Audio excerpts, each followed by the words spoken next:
médiathèque de Moulins Communauté pour donc écouter Julien Boucher, qui est donc l'historien et commissaire de l'exposition Moulins sous l'occupation, qui est présentée et qui va être présentée jusqu'au 23 mars 2022 à la médiathèque de Moulins Communauté. C'est aujourd'hui finalement le premier événement qui va accompagner l'exposition. Il y en aura d'autres. Nous attendons avec impatience l'impression de notre programme. Vous pourrez le trouver la semaine prochaine à la médiathèque, sinon sur le site internet de la médiathèque. C'est aussi l'occasion de remercier l'ensemble de nos partenaires, sans qui l'exposition n'aurait jamais pu voir le jour. Bien sûr, les archives municipales de Moulins, archives départementales de l'Allier, les archives du diocèse, l'Université Clermont-Auvergne et le laboratoire auquel est rattaché Julien Boucher, le Centre d'Histoire, Espace et Culture, le Mémorial de la Shoah, l'Historial du Paysan Soldat, la Société d'émulation du Bourbonnais, bien sûr. On peut voir donc un certain nombre de documents également dans l'exposition. Les musées départementaux, le musée de Souvigny, l'Office national des anciens combattants, donc service de la préfecture, et l'ensemble de tous les particuliers et des témoins qui ont donc participé à ce projet, qui a donc démarré en 2018 par une conférence sur la ligne de démarcation qui avait été donnée par Julien à la médiathèque. Conférence qu'on a renouvelée en 2019, puisqu'on avait une grande demande du public. En fait, on n'avait pas pu accueillir tout le monde. Et lors de cette conférence, on avait organisé une collecte de témoignages en partenariat avec les archives départementales de l'Allier. Et donc de cette aventure est née donc l'exposition. Et donc les témoins dont Julien va nous parler aujourd'hui sont vraiment au cœur aussi de cette exposition. Donc un grand merci à eux. Voilà, bon après-midi.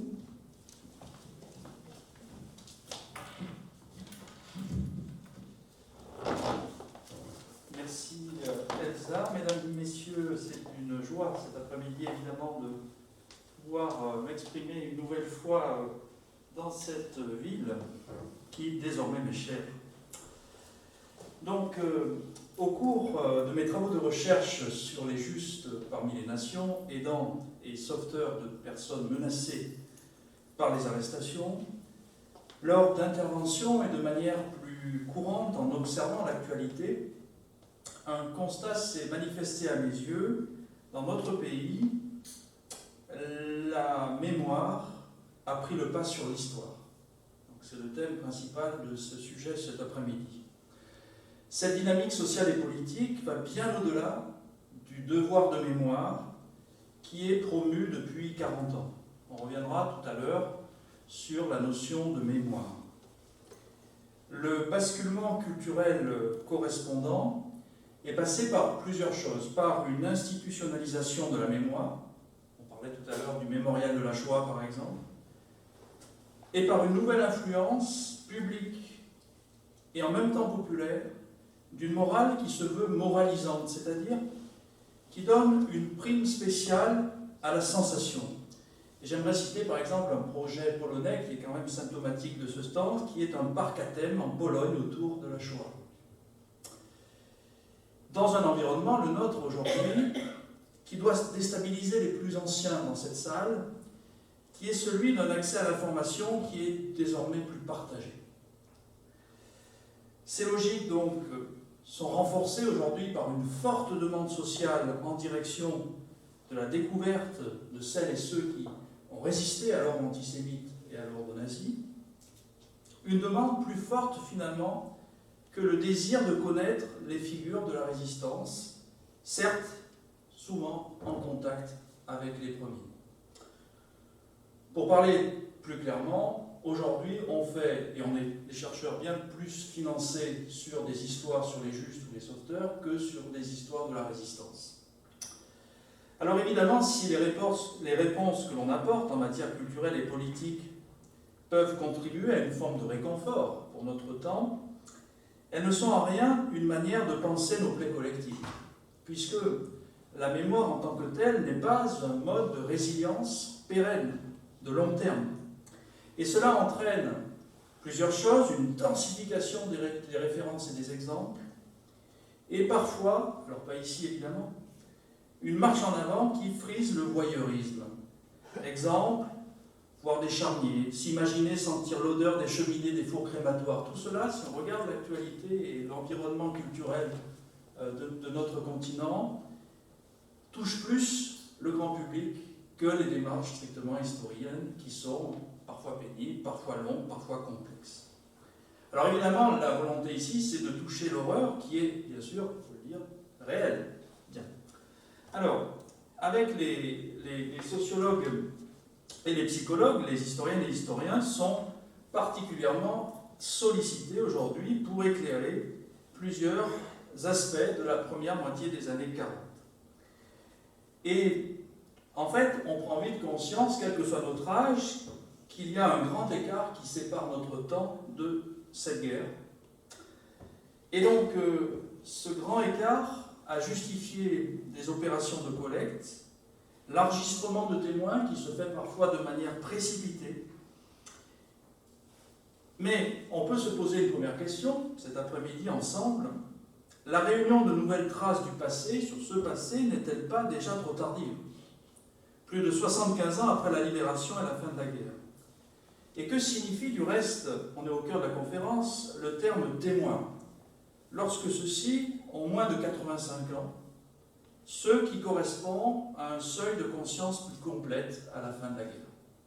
On n'a plus personne maintenant presque qui peut nous parler des années 20, par exemple, pour parler clairement.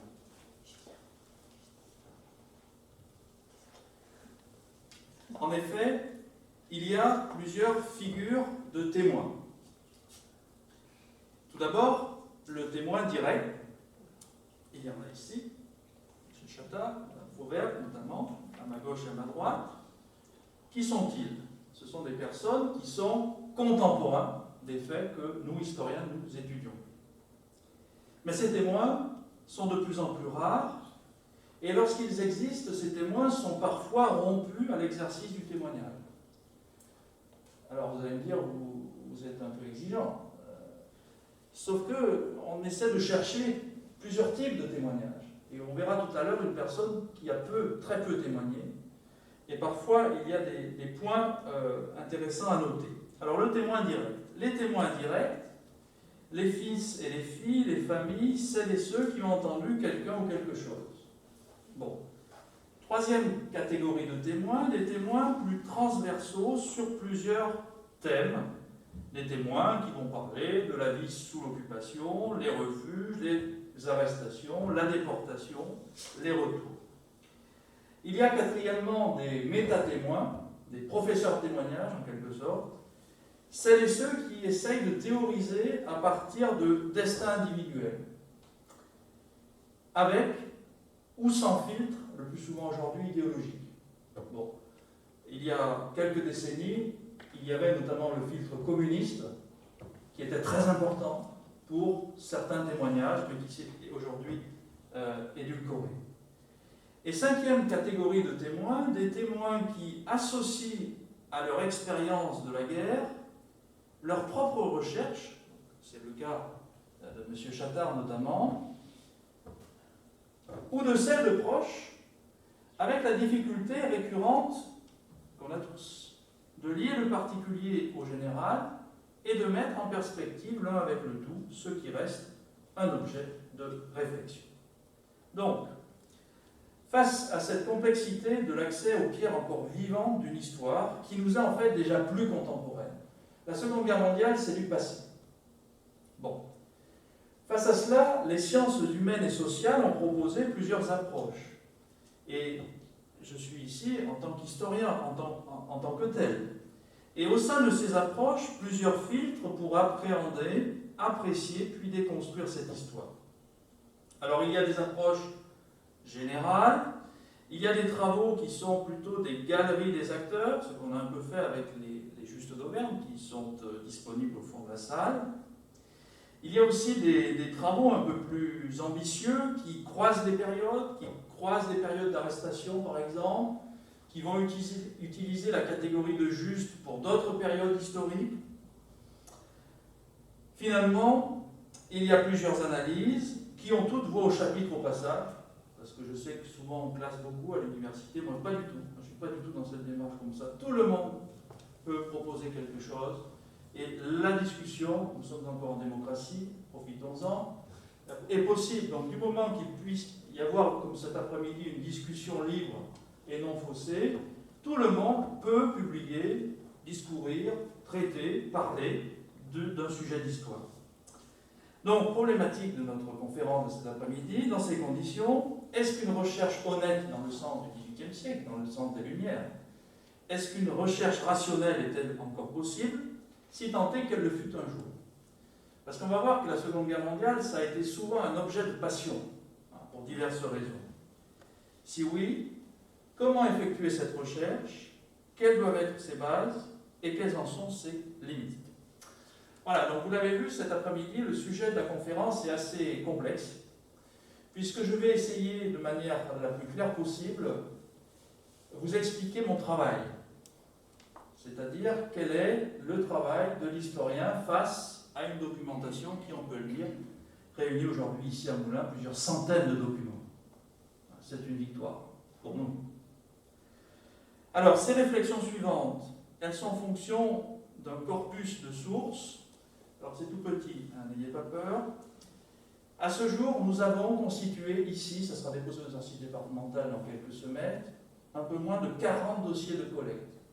C'est beaucoup. Beaucoup plus que dans le Puy-de-Dôme. Nous avons déterminé des actes à partir de ce que vous nous avez donné, donc l'occupation, les résistances, la vie quotidienne, la sortie de guerre, la mémoire.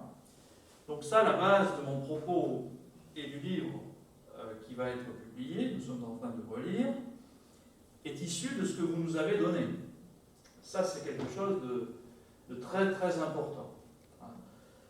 Et parmi ces dossiers, nous avons enregistré 5 témoignages qui complètent les données. Maurice Acheron, Roger Reynaud, Marguerite Larue, Roger Meignier et Paul Côté, que nous entendrons tout à l'heure. À ce lot de documents s'ajoutent des entretiens que l'on a eus de manière plus informelle, Fauvert, téléphone, monsieur et madame Chattard, qui sont venus juste à côté d'ici, et en plus on a ajouté à ces entretiens des enregistrements qui ont eu lieu en 2014 avec des personnes qui, pour la plupart d'entre elles, sont décédées malheureusement, notamment madame Matona, donc où on a rajouté en quelque sorte des témoignages à ce qu'on avait. Bien. Donc voilà notre stock de documents. Alors, première partie, 3 mots-clés, la mémoire, le temps et l'histoire. Tout d'abord, la mémoire. La mémoire, elle est souvent individuelle, surtout pour des temps exceptionnels et pour certains traumatiques. Bon, pour les plus jeunes, nous venons de connaître, nous y sommes encore, un temps traumatique, et la manière dont je me souviendrai de la Covid-19 est d'abord une mémoire individuelle. Je ne faisais pas cours à l'université de telle à telle date, j'avais peur pour ma grand-mère, etc. La mémoire, c'est d'abord une mémoire individuelle. Surtout lorsque cette mémoire est liée à l'enfance. Et nous avons, permettez-moi pour les témoins dans cette salle, ici de grands enfants. Nous n'avons pas, malheureusement, de cinquantenaires, les soixantenaires sont morts depuis longtemps. Donc nous avons ici une population d'enfants de la guerre, qui se souviennent évidemment, qui ont une légitimité à parler. Mais nous avons ici une mémoire d'enfants et d'adolescents. Très peu d'adolescents. C'est pareil ailleurs au passage. La mémoire peut être aussi une mémoire de groupe. La jeunesse, la classe, les copains, ça revient sur 18 dossiers de collecte sur 38. Évidemment, la franche camaraderie de l'école, du quartier. On a eu aussi les jeux sur l'Allier, la construction de radeaux, on se sert d'un certain nombre de choses qui étaient sur l'Allier pour s'amuser, pour défier aussi les Allemands. Bien. La mémoire individuelle de groupe, la mémoire est aussi souvent affective. Nous verrons tout à l'heure, Paul Côté, sur plusieurs choses. Et une chose qui sera dans le livre, c'est le goûter de Paul Côté aussi, qui dit en fait qu'un soldat allemand donnait aux jeunes qu'il croisait à peu près tous les jours à 16 heures un goûter dans le quartier des Marines. Bien. Cette mémoire passionnée est faite parfois de lacunes, pas toujours volontaires. Je ne sais pas, moi, Julien Bouchet, ce qui s'est passé pour la Covid-19 au Sri Lanka. Je n'y étais pas. Bon, c'est pareil ici. Il y a des personnes qui n'étaient pas forcément là quand les Allemands sont arrivés à Moulins. Il n'empêche, ces personnes ont pu rassembler des documents, mais elles n'ont pas vu précisément l'arrivée des Allemands, ce qui n'est pas grave du tout au passage. Donc il faut rappeler quelque chose de très important, c'est que le témoin, comme l'historien, n'est pas omniscient. Autrement, ce serait un prophète. Bien. Et enfin, des oublis. Alors ça, c'est terrible, surtout quand on a face à soi des témoins. Il y a, force est de constater, le poids des années qui pèsent, mais aussi les effets de reconstruction. Alors pour les plus jeunes, un exercice qui n'est pas de conscience, rassurez-vous, essayez de raconter la même chose 10 fois de suite. Vous verrez, le repas d'avant-hier par exemple, que la 10e fois, vous ne racontez pas la même manière. Ou alors, vous allez raconter des choses précisément, vous allez structurer votre propos, et ça c'est ce qu'on appelle un schéma de narration mémorielle, et nous avons eu affaire à ce type de choses. La mémoire est aussi liée à la sensibilité. On a eu plusieurs choses sur la vue de l'arrivée d'un train, le bruit des locomotives, l'odeur de la vapeur, le goût d'un biscuit distribué sur les quais de la gare par la Croix-Rouge. Et moi, ça me plaît, ça, parce que ça me permet de corroborer le témoignage de M. Madonna sur la gare, et avec les frères franchisseurs, qui sont des sauveteurs, en fait, de réfugiés, avec la présence de Moulinois sur les quais. Donc, il y a des enfants sur les quais de Moulins. Certains quais, en tout cas. La mémoire des groupes évolue. Première lecture, celle d'un dossier de collecte, d'un témoin indirect né en février 1945, qui évoque des souvenirs qui lui ont été transmis par sa tante Jeanne Simonin. Celle-ci rendait visite à des personnes détenues à la Malcoiffée, je suis passé tout à l'heure, à côté, et Jeanne Simonet était germaniste. C'est très important d'être germaniste pendant la guerre, évidemment, puisque ça donne parfois de l'emploi. Et elle a pu traduire des énoncés de sanctions prises à l'encontre des résistants. Voici ce que déclare le témoin. Jusque dans les années 60, beaucoup de Moulinois hésitaient à relater la période 39-45. Soit pour gommer cette période difficile, on comprend, soit parce qu'ils étaient vichistes, collabos ou neutres. Dans ma famille, j'ai eu un oncle militaire, prisonnier évadé 2 fois, un pétainiste et une grand-mère gaulliste. Comme dans beaucoup de familles françaises. Vous voyez, alors, j'ai voulu sélectionner, je vous citerai 9 extraits de témoignages, pour vous dire que c'est jamais bien noir ou bien blanc. Et c'est ça le problème pour nous historiens, c'est-à-dire que le résistentialisme, ou au contraire, la condamnation de ville, ça arrive parfois, notamment sur des chaînes d'information continue, de telle ou telle chose, Moulin et collabos, Vichy et d'autres. Bon, il faut qu'on sorte de ça, puisque forcément les choses sont plus compliquées. Il y a aussi des reconstructions narratives, parfois assumées. Exemple de Paul Côté. Je la cite. Le 18 juin 40, 2 hommes de 25-30 ans demandent où est le pont Rège-Morte. Leur ayant indiqué, l'un dit à l'autre, Georges, le pont va sauter. Vive la France. Plus tard, alors que je fais la queue devant un magasin, les gendarmes crient aux gens de rentrer chez eux, car le pont va sauter. Avec mon petit frère Pierre, 6 ans, je cours me réfugier chez mes grands-parents, rue de Porto, dans le quartier des Mariniers. C'est chez eux que j'entends et ressens le souffle de l'explosion. Le coq de mes grands-parents chante à tue-tête après l'explosion. Je me rappelle avoir eu peur parce que cela indique aux Allemands, pour que je n'indique pas aux Allemands où je m'étais caché. Donc là, on a en fait une reconstruction d'un après-midi, puisque le pont saute à 14h à peu près. Mais on voit bien que le témoin, par rapport à sa perception de ce jour-là, le témoin a reconstruit quelque chose à partir de conversations postérieures, à partir de ce qu'elle a pu lire. Alors cela n'enlève en rien la valeur de ce travail, de ce témoignage, mais c'est pour vous dire qu'on ne peut jamais prendre les choses telles quelles. Comme au passage des documents d'archives, c'est pas parce que c'est écrit ou que c'est écrit en allemand que c'est vrai. Combien de fois, pour les juifs par exemple, ou les résistants, avec les pseudos, avec les choses, la falsification des identités, on va parfois dans l'erreur. Donc, c'est très déstabilisant, on s'y fait avec le temps, mais quand on est face à une personne, Monsieur le Président par exemple, je suis censé le croire quand il me parle, évidemment. Donc il va pouvoir me raconter, je ne sais pas, le juillet 2002 à Moulins. Bon, donc je vais, face à ce discours-là, avoir une démarche de compréhension. Donc ça, c'est quelque chose de très important. Et on verra tout à l'heure, vous allez voir, c'est très simple, comment on peut dépasser ce type d'enjeu. Alors le temps maintenant. Le temps, c'est le temps qui passe. Le temps passe, même pendant la guerre. Alors il passe plus ou moins vite, notamment quand on est dans les souterrains de la Malcoiffée. Parfois, on a plusieurs cas. Le temps passe pas très vite, surtout quand on entend ce qui se passe au premier étage. Le temps est parfois un temps pour tous. Je pense notamment à septembre 1944. Il y a une ville qui se réjouit de la libération. Le temps aussi, c'est le temps qui change. Et ça, je suis très sensible à l'heure, car le temps change à Moulins puisqu'on se met à l'heure allemande pendant l'occupation. Alors ça paraît un petit détail, mais ça, c'est quelque chose qui est très important. Alors, le temps est aussi, avec la mémoire, un temps sélectif, et souvent, on oublie l'attentisme. L'attentisme, c'est quand on est un peu passif face à des choses, au profit de la sortie d'occupation.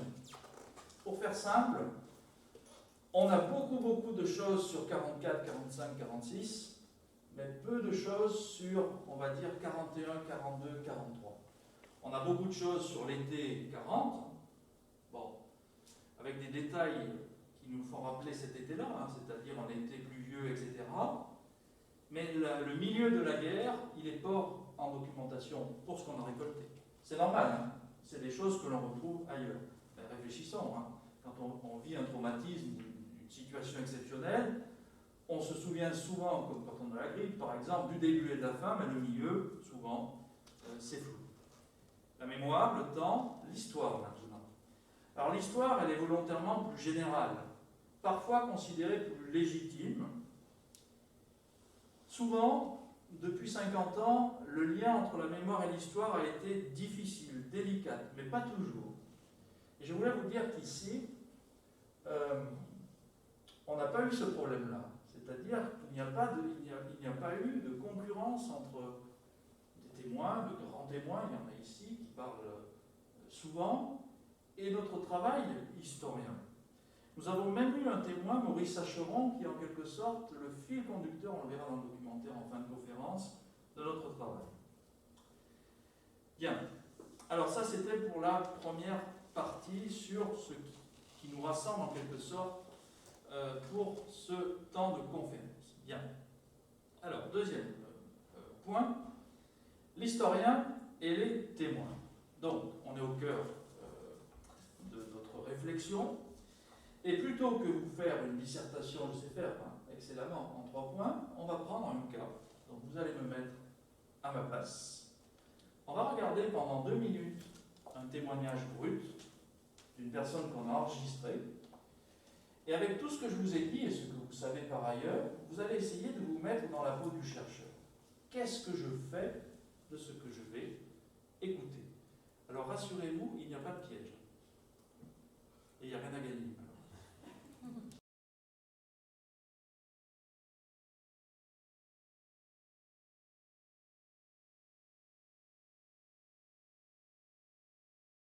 Voilà, donc un très beau cas. Excusez-moi, je suis désolée. Un très beau cas, donc. Excusez-moi.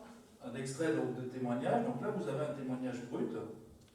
Donc vous n'étiez pas là, c'était la directrice adjointe des archives départementales et une personne de la médiathèque qui sont venues au domicile de Madame Côté. Et l'enregistrement dure une 50aine de minutes. Bon. Alors, plusieurs choses. Vous devez avoir des choses vous aussi. Elle nous parle de quelque chose qui est important à ses yeux, c'est l'hébergement des réfugiés. Ça, c'est quelque chose qui se retrouve évidemment dans beaucoup d'éléments de la collecte. Mais ce qui est intéressant, c'est qu'au début du témoignage, elle nous dit finalement, bon, j'ai pas l'habitude de parler devant une caméra, et puis j'ai pas préparé l'entretien. Et avant de faire une interprétation de ça, il faut le relire, il faut essayer de comprendre, on rappelle le témoin, etc. Et en fait, je me suis rendu compte qu'elle avait peur de dire des bêtises. Et elle en dit ici, mais c'est pas grave en fait. Hein, sur l'aviation notamment. Bon. Mais voilà. Et vous voyez la difficulté déjà, parce que nous on arrive, on est content, on fait une collecte, on veut de plus en plus de documents, mais vous arrivez chez les gens, alors certains sont rompus à l'exercice, mais la plupart non. Hein. Donc, il y a un témoignage qui se veut très mesuré sur beaucoup de choses. Elle insiste sur quelques points, notamment par rapport à sa jeunesse, ce n'est pas présent ici, mais elle exprime surtout des incertitudes. Voilà. J'ai vu, mais je n'ai pas tout vu. Elle insiste aussi sur le cadre scolaire et sur les vestiges de cette époque. Elle nous dit aussi, il y a eu une Seconde Guerre mondiale avant l'arrivée des Allemands. Et ça, c'est souvent gommé. Hein. On a l'impression que la Seconde Guerre mondiale commence en juin 40. Ben non. En fait, elle commence à l'automne 1939 avec des plans de réorganisation de la ville, avec des exercices de défense, etc. Bon. Voilà, donc je voulais vous faire voir, au milieu des choses, dirions-nous, comment on peut s'emparer de ces témoignages. Et à l'échelle de la collecte, si on fait un point, en comptant M. Martin Douillat et ses témoignages, on est à 7 à 8 heures de témoignages de ce type-là. Voilà. Alors, écoutez et lire avec patience et la confiance, parce qu'évidemment, les témoins, lorsqu'ils vous font confiance, et c'est le cas notamment de M. Acheron, les témoins sont très très prolixes et parfois corrigent même un certain nombre de choses qu'ils nous ont dites au départ. À cette phase d'écoute et de lecture, puisque des témoignages ont été aussi publiés, succède la phase d'analyse.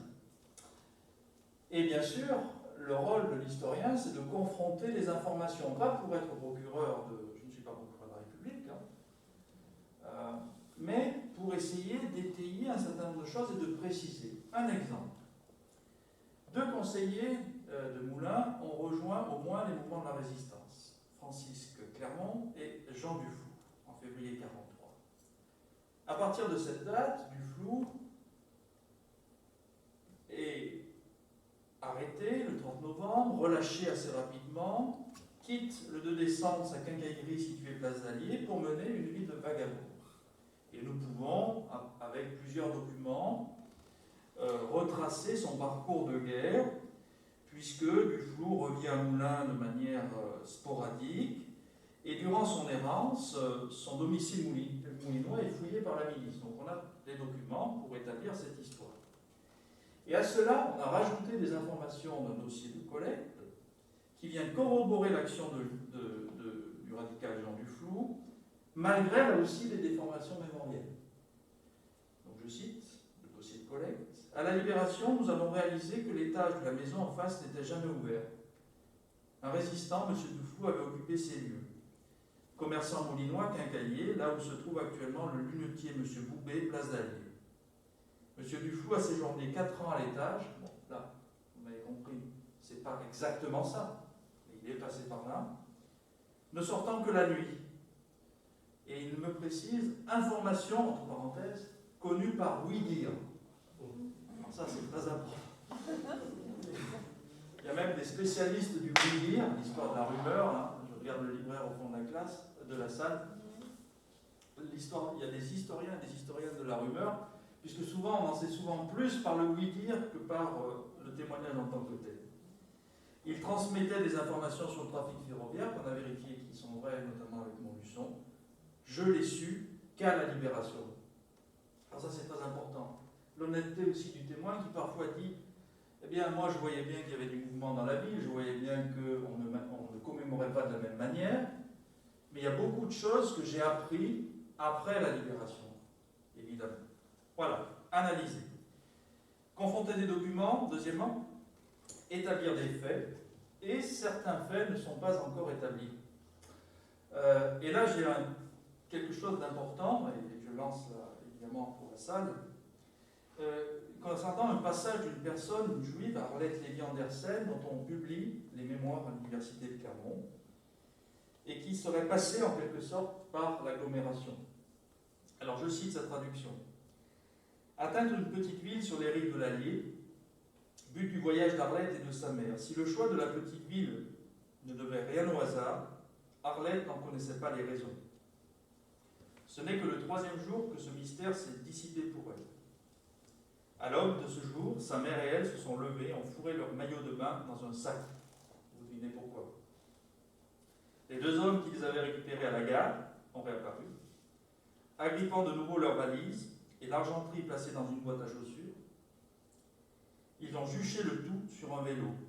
Puis après avoir parcouru quelques kilomètres, ils ont franchi l'Allier par un pont, gagnant par là même la zone libre. Bon, la gare, quelques kilomètres, la zone libre, on voit à peu près.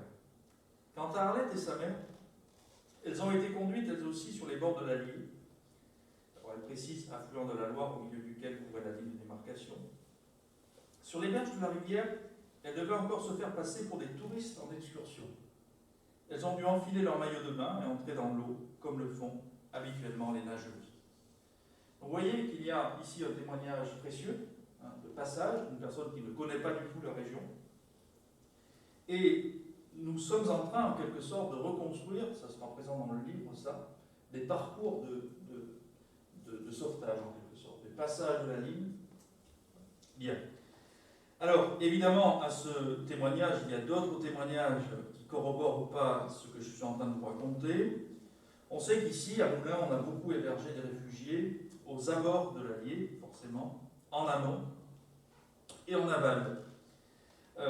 Et on a au moins une dizaine de témoignages qui font référence, notamment au quartier de Noisy, donc dossier de collègue Curie, petite fille d'une aidante, où l'on sait en fait qu'il y a eu à Moulins plusieurs dizaines, voire quelques centaines de personnes menacées qui ont été hébergées en fait dans des familles au bord de la rivière. Alors ça pourrait paraître aux non-contemporains quelque chose de bizarre, mais souvent la proximité avec un lieu de menace, donc la ligne, la rivière, c'est le passage des douaniers notamment, n'empêche pas les opérations de sauvetage. C'est le même cas à Clermont, où à côté de la Gestapo, vous avez des sauvetages de juifs qui sont organisés. À partir de cela, analysé, on sélectionne, et nous avons, oui, on pourra dire, mis en valeur un certain nombre de témoignages. Le premier témoignage sélectionné puis retranscrit, donc il sera publié intégralement dans le livre, est celui de Maurice Acheron, qui est un témoin encore en...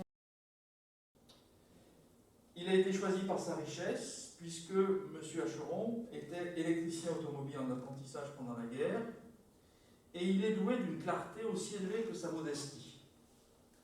Donc on a ici, on est resté plusieurs heures avec M. Acheron, une personne qui dit sur ce qu'il pense savoir, mais avec toute la retenue et l'intelligence en quelque sorte du témoin, de l'ordinaire du Moulinois en quelque sorte.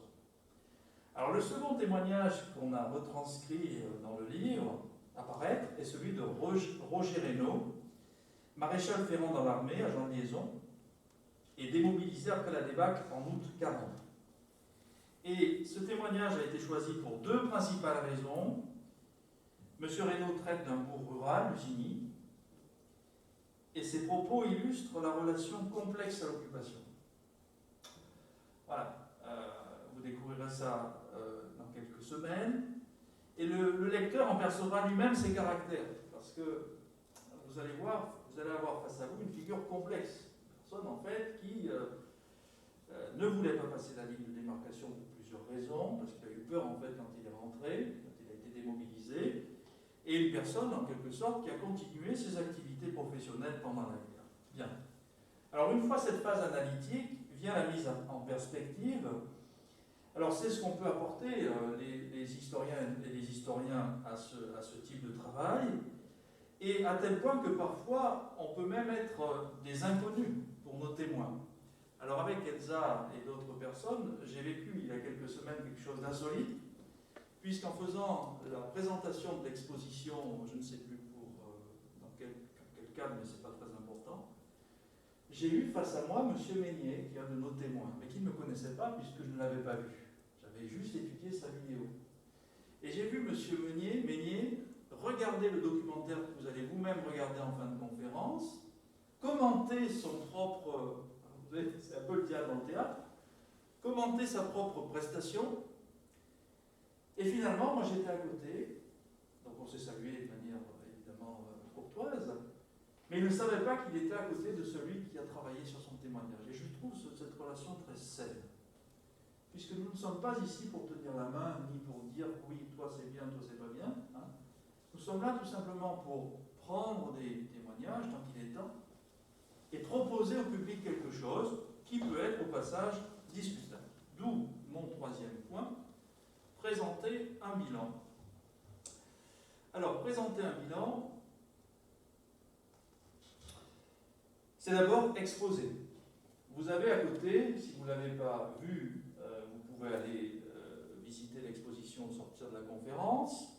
Nous avons réalisé, c'était le but principal de notre travail, une conférence, une exposition, et nous avons choisi plusieurs axes d'analyse. Les lignes, les vies sur l'occupation, et notamment les activités culturelles et économiques, et les résistances. Au passage, sur l'aspect culturel, il y a des choses très intéressantes à noter, puisqu'on voit bien que le témoin, souvent, il n'a pas envie de dire qu'on avait une vie sous l'occupation, en quelque sorte. On sortait, alors il y avait le couvre-feu, certes, et d'autres le disent. Donc, il y a ce temps qui est contraint, alors on est bien passé pour savoir maintenant comment ça peut se passer, là. Donc le temps qui est contraint, on regarde la montre pour préparer ses activités, et puis la menace est quand même lourde parfois. Hein. Donc, vous avez ces approches-là, et nous avons voulu, vous regarderez ça tout à l'heure s'il vous plaît, mettre en face donc à côté de M. le libraire ici, en face de la première partie de l'expo sur 1940, la fin de la guerre 1944. Et notamment, il y a des photographies du Fonds Sérusier qui viennent de l'ONAC, qui sont très précieuses, qui sont en quelque sorte des clichés, des vues en quelque sorte, qui nous permettent de percevoir en quelque sorte cette sortie de guerre. Alors l'exposition procède également de choix de documents. Nous avons réalisé notamment quelques panneaux, et là vous avez le cas de M. Driffort.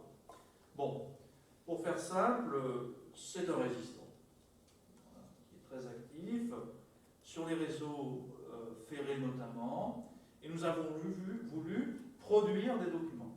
Hein, parce que pour nous c'est une évidence, pas d'histoire sans documents, mais il faut qu'on fasse voir également à quoi peut ressembler une attestation, une photographie, et dans le livre vous découvrirez aussi, je ne vois pas le livre, je vous dis ce qu'il y a dedans, on est en train de le relire, même ce matin, M. Driffort, retour de camp, et vous verrez que les cures d'amaigrissement sont périlleuses parfois, exposées.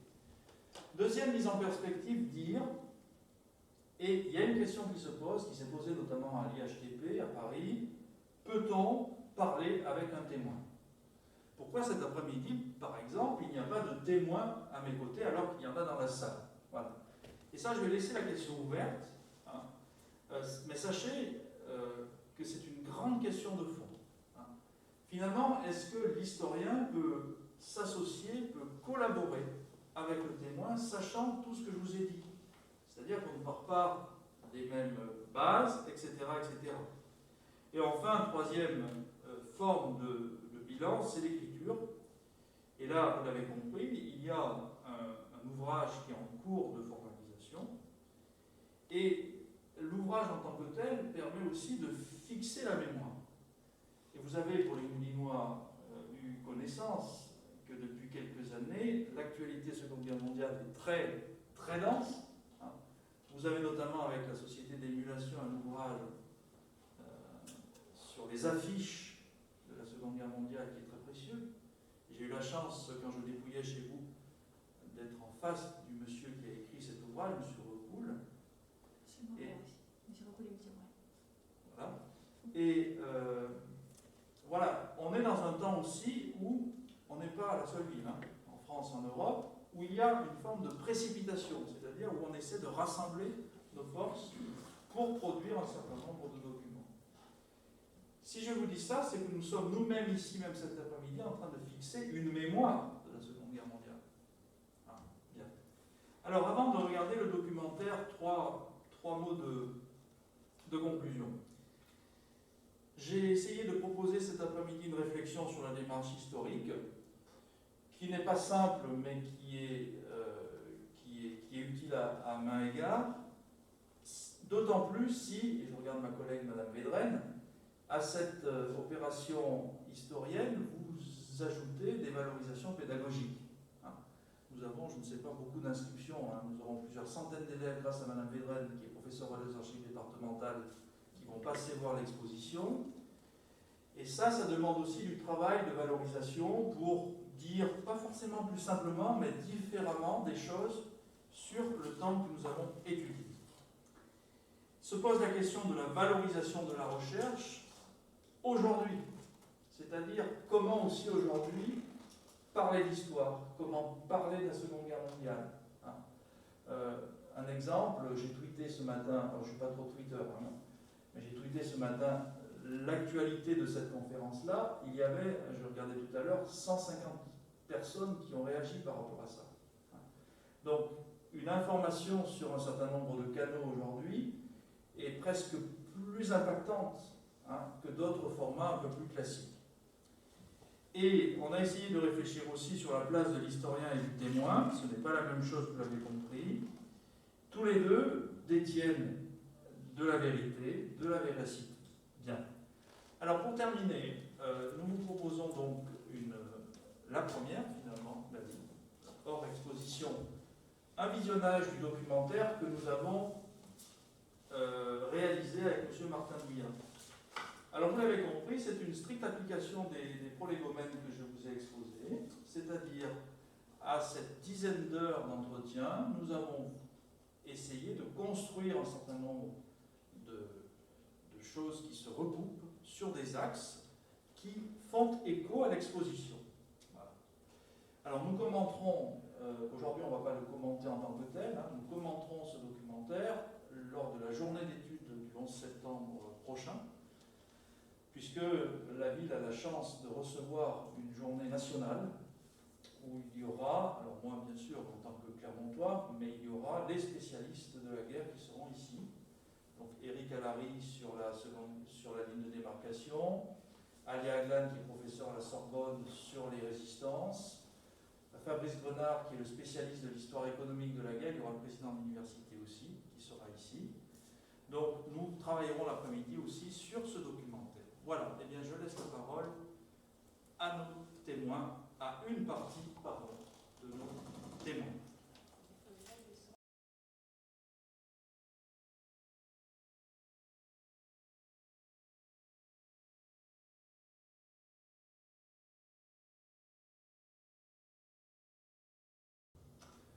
Voilà donc pour cette présentation du documentaire. Donc à l'issue de cette conférence, si vous avez des questions ou un certain nombre de points sur lesquels vous désireriez que l'on revienne, la parole est à vous, avec grand plaisir.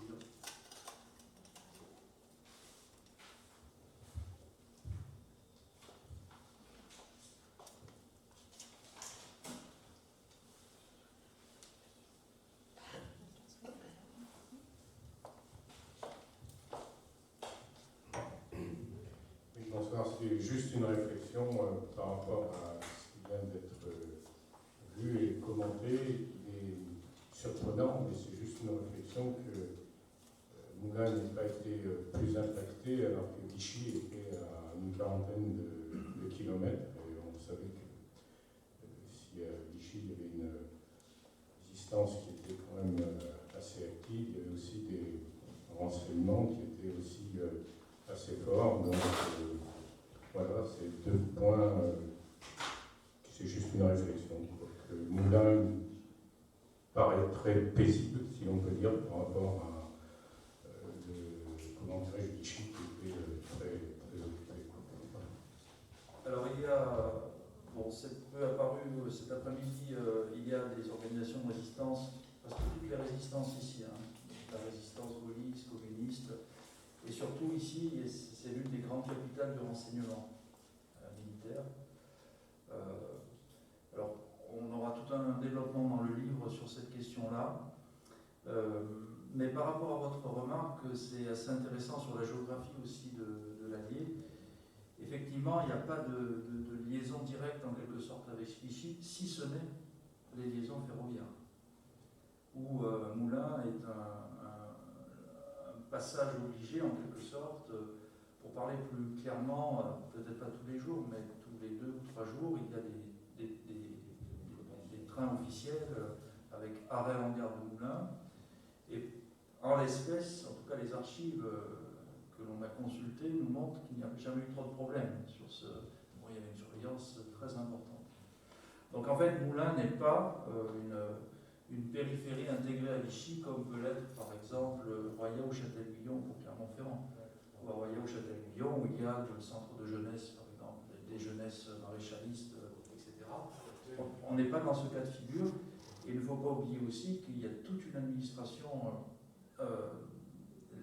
fait, comme la ville, en fait, avec la Madeleine, et bicéphale en quelque sorte, occupée et non occupée, il y a une double administration. Donc, allemande, occupation, et française. Donc, ça c'est très intéressant sur la géographie, et on a voulu le mettre dans le titre du livre aussi, hein, une ville sous l'occupation, Moulins sur la ligne au nord de Vichy. Hein. Mais voilà, votre question stimulante nous permet d'apprécier cette qualité de nord. Pétain passe par Moulins, évidemment, lors de son dernier voyage en partance pour Vichy. Hein. Voilà, on a des sources, évidemment, alors même que la ville est en ébullition de plus en plus. Il y avait une question au fond.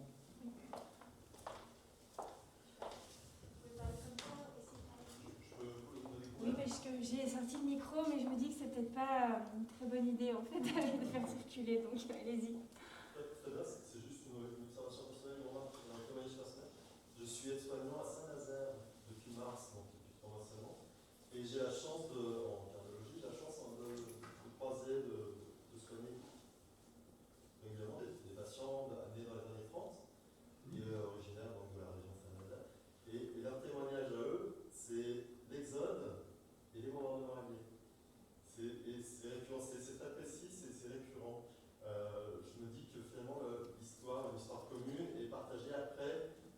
L'expérience est différente selon la région, selon de façon très locale, et micro-histoire dans l'ensemble de l'histoire commune. Alors merci pour cette deuxième intervention qui appuie ce que j'ai dit tout à l'heure. Effectivement, souvent il y a des choses qui ressortent. Alors au passage, il y a plusieurs projets mêlant aussi les institutions hospitalières et les EHPAD aussi, enfin, pour qu'on puisse aussi recueillir des informations là où sont les témoins. Et c'est vrai que le corps soignant pourrait être aussi, enfin vous allez me dire on n'a pas le temps, vous avez tellement de choses à faire, mais vous êtes aussi l'objet, un interlocuteur et un médiateur pour ce type. Finalement, bon, j'ai la chance, que ce soit dans l'affaire familiale ou d'autres réseaux, finalement, pourquoi les personnes âgées nous parlent? On peut se poser la question, hein, puisqu'ils peuvent nous prendre comme des personnes du XXIe siècle. Il y a souvent un désir de transmettre quelque chose. Il y a aussi, pour certaines familles encore, une recherche aussi de réconfort, hein, de justifier aussi leur positionnement.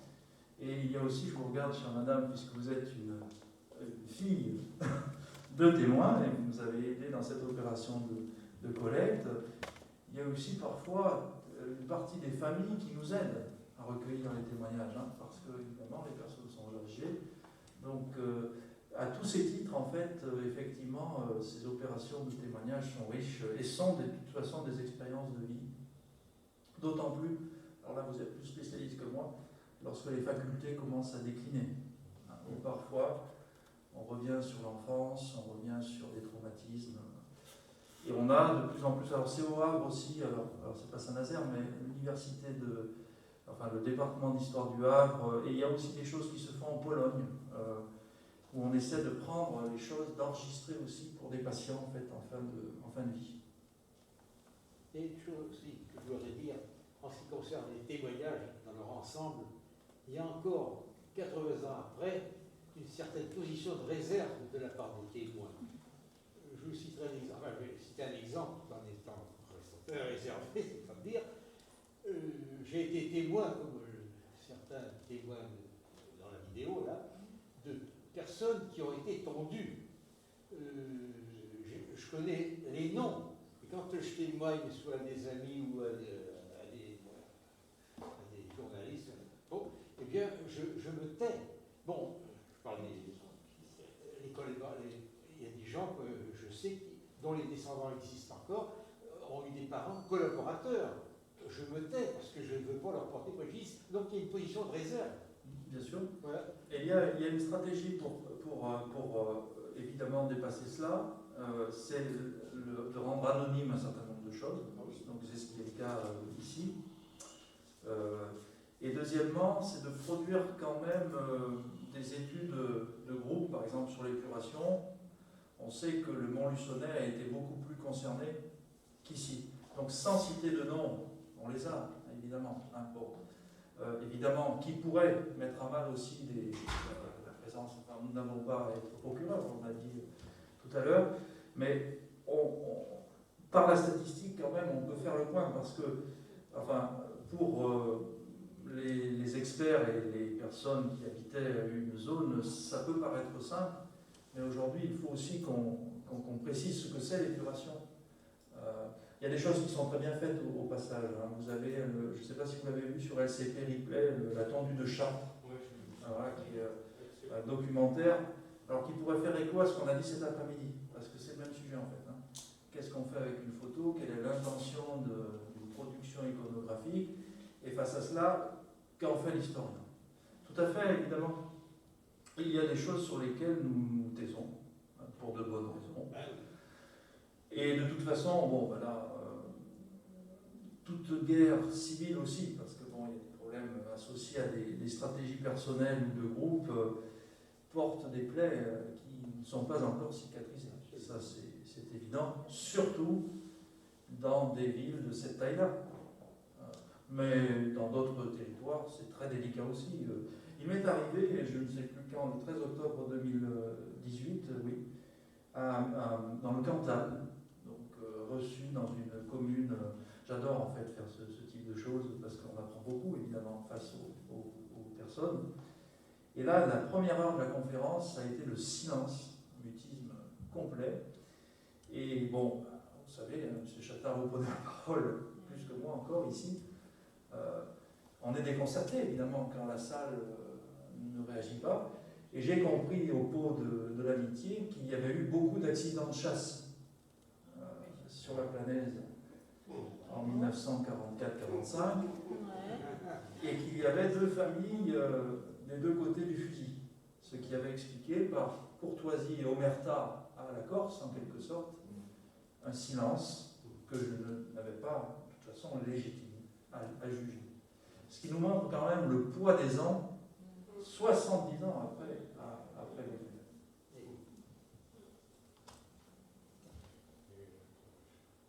Je peux me permettre de vous poser une question aux personnes, surtout qui sont les témoins les plus anciens.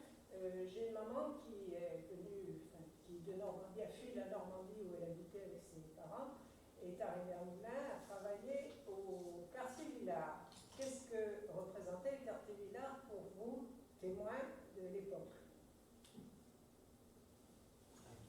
C'était un camp militaire? Ah non, non, c'était les services administratifs. C'est ça. Service administratif uniquement. Oui. C'est-à-dire que, comme le disait M. Boucher, la Madeleine, c'était, si on peut dire, se trouver les annexes des administrations de Moulins, préfecture, mairie, la poste, c'est ça, je comprends pas. Général, les impôts, oui. tout. C'est ça, c'était le quartier Oui, effectivement, parce qu'elle habitait en zone, enfin, elle avait été logée en zone occupée, donc elle traversait le Pont-Rouge-Nord tous les jours en vélo, et elle allait travailler au quartier Villard, où elle travaillait dans un bureau à la distribution des tickets de rationnement. C'est ça. Et donc ce côté-là étant zone libre, j'ai connu en particulier mon papa, puisqu'ils se sont mariés, la guerre a fait qu'ils se sont rencontrés, qu'ils se sont mariés comme ça. Mon papa, qui était secrétaire de mairie, venait commune. Bien sûr. Et d'autres communes. Donc madame, je vous invite à prendre en partant un dossier de collecte. Alors le quartier, effectivement, était un lieu de concentration des personnes, évidemment, et aussi des lieux où étaient à proximité des réfugiés au début de la guerre. Donc à ces titres-là, c'est important. Vous retrouverez dans le livre un plan du quartier, avec la localisation des administrations de manière assez précise. Donc à plusieurs titres, ce témoignage pourrait être important.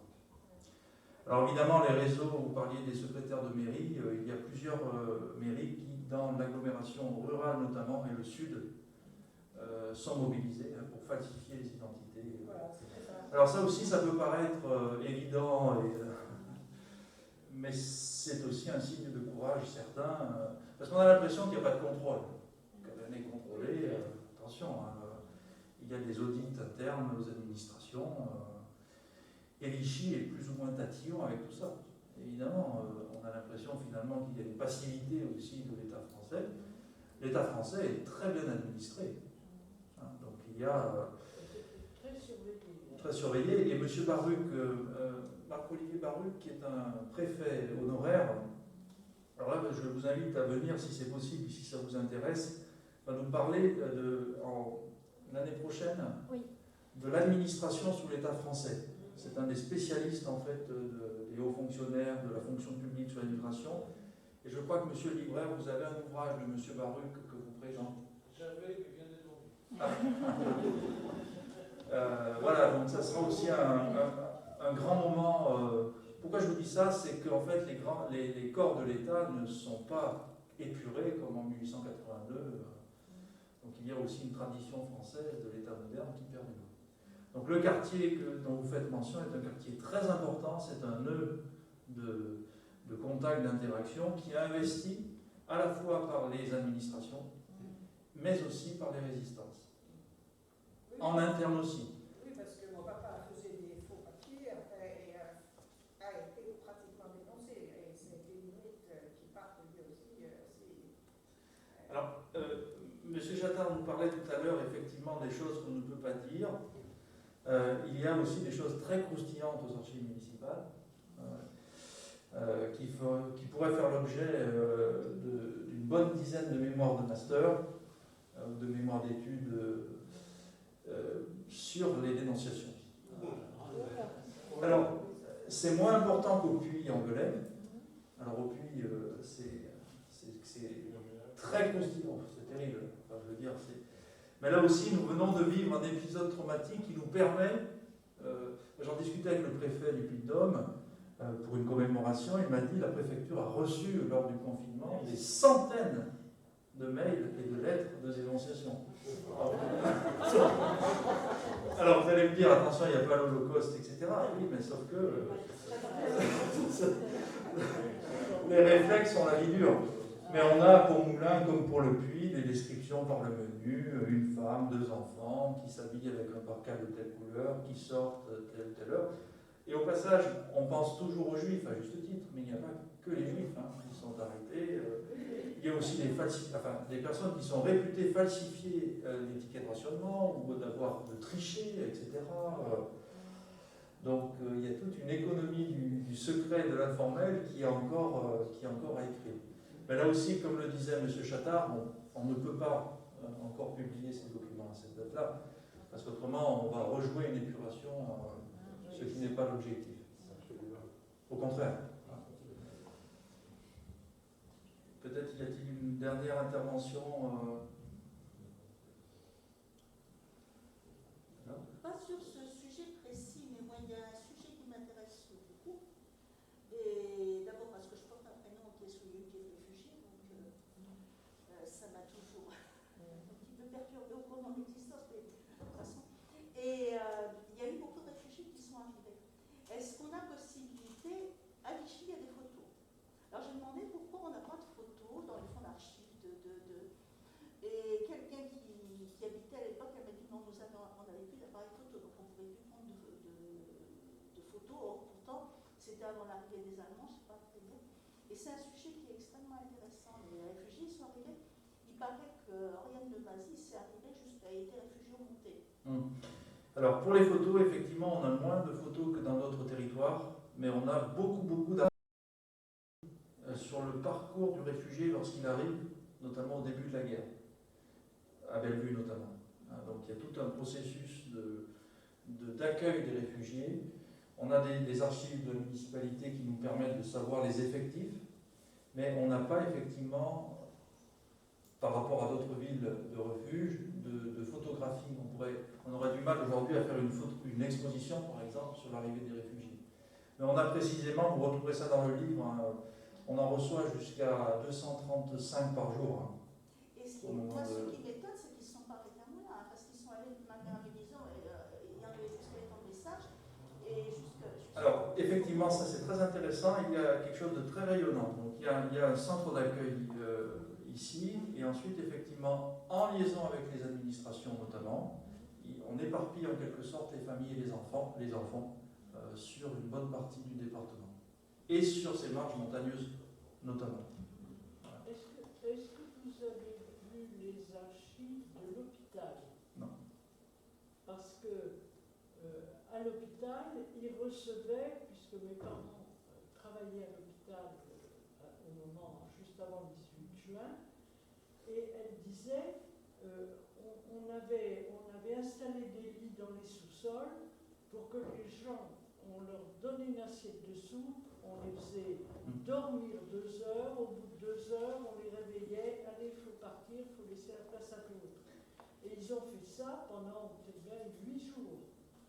Il y a sûrement Tout à fait. des archives. Alors sur l'hôpital, c'est surtout ce que j'ai trouvé à la Société d'émulation, donc avec l'agrandissement qui impliquait le maire, M. Boudet, qui est une figure particulière. Ben, c'était le président du conseil Voilà. d'administration. Donc évidemment, c'est très important, parce qu'il y a des gens malades, etc. Mais il y a toute une administration et qui entraîne la réorganisation scolaire aussi. Donc le vrai sujet, mais je pense qu'Éric Allary le dira le septembre prochain, et il vient aussi en conférence l'année prochaine, donc si vous ne pouvez pas être là le 11, il reviendra pour la ligne de démarcation. C'est en mars. En mars, si on est venu à l'avance. Je ne l'ai plus, mais Elsa vous le donnera. Et c'est vrai qu'au moment de l'Exode, la question des réfugiés, c'est le sujet, c'est le 12 mars. Samedi 12 mars, à 15h. L'occupation vue par les Allemands. Alors Eric est professeur de classe préparatoire, et il a écrit donc la ligne que vous retrouverez chez M. Libraire. Bon, c'est l'un des spécialistes sur la ligne de démarcation, les lignes de démarcation et sur l'Exode. C'est pour ça que je voulais revenir par rapport aux réfugiés. C'est le gros sujet, en fait, l'accueil des réfugiés, puisque plusieurs millions de Français se déplacent. Et ça dit où cette conférence? Ici. À la médiathèque. Tout à fait. Et on oublie aussi pour les réfugiés les flux nord-sud, mais n'oublions pas qu'il y a aussi des flux sud-nord. Après, mais il y a toute une organisation plusieurs témoins nous en parlent, mais on ne peut pas passer n'importe où, n'importe quand, donc tout cela, c'est assez bien référencé. Avec, évidemment, il faut les précautions d'analyse que je vous ai exposées tout à l'heure. Évidemment, c'est pas parce qu'on dit de passer ici que les gens passent ici.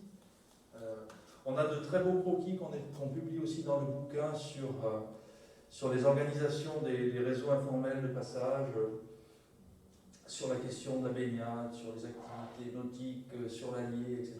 Vous verrez, il y a plein de choses intéressantes à noter. L'été 40 est pluvieux, mais il y a d'autres saisons où l'étiage est plus facile, donc le passage quand même de la rivière est assez aisé par rapport, c'est pas le passage du Mékong, donc ce qui est très important. Mais n'oubliez pas le témoignage de Madame Darlette Lévy. Bon, passer les hommes et les femmes, c'est une chose, mais il faut aussi passer les biens personnels, etc. Parce qu'il y a des personnes qui partent avec leurs biens. Donc il y a tout un réseau de camions, etc. Il y a aussi des passages du pont Régement sous les camions. Donc ça, c'est référencé. Donc il y a bien une organisation, en quelque sorte.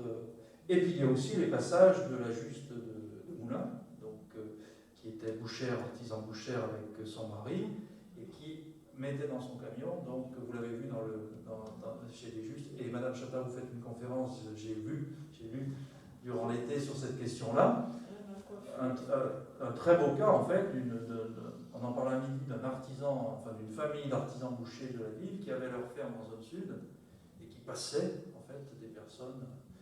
Vous savez, enfin, pour ceux qui m'ont déjà entendu, je vais dire la même chose, mais un sauveteur, un juste ou un aidant, c'est simplement une personne qui tend la main à quelqu'un qui demande de l'aide. Hein. Donc il faut aussi déconstruire.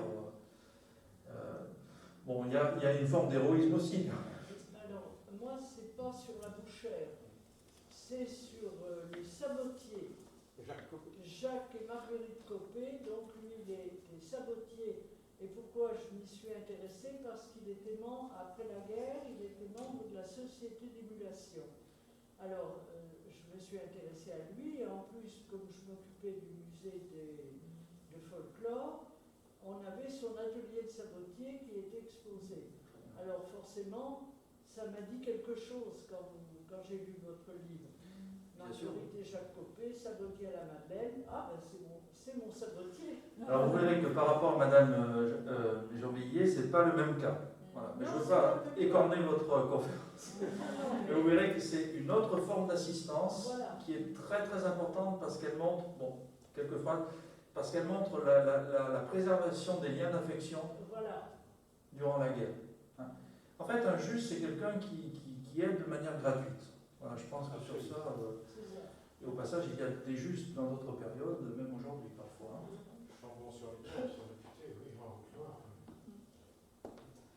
Eh bien, chers amis, je vous remercie de votre présence. Je vous invite à aller voir l'exposition. Et puis, je vous souhaite un bel été.